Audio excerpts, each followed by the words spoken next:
কিন্তু আমাৰ গণতান্ত্ৰিক আন্দোলন কৰাৰ অন্তত অধিকাৰ সাংবিধানিক অধিকাৰ কিন্তু আমাক কৰিব দিব লাগিব। যদি আপোনালোকে আন্দোলন কৰিব নিদিব, আমাৰ উচ্ছেদ অমানৱীয়ভাৱে অসাংবিধানিকভাৱে উচ্ছেদ চলাই থাকিব। যদি আপোনালোকে তেনেই বিচাৰিছে যে সংখ্যালঘুক অসমৰ পৰা নিষেধ কৰি দিম, তেনেহ'লে আমি যিমান মানুহ আছো আপোনালোকৰ প্ৰশাসন আছে, ইয়াত আমাক সকলোকে গুলি কৰি হত্যা কৰি দিয়ক। কিন্তু এনেকৈ অমানৱীয় উচ্ছেদ আমাৰ ওপৰত চলোৱাটো আমি কেতিয়াও মানি নলওঁ। আমাৰ গণতান্ত্ৰিক অধিকাৰ আমাক সাব্যস্ত কৰিব দিব লাগিব।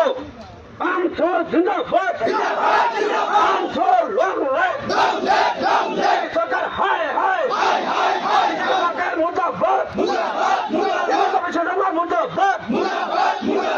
অমানৱীয় উচ্ছেদ বন্ধ কৰিব লাগিবই, উচ্ছেদ বন্ধ কৰিব লাগিবই।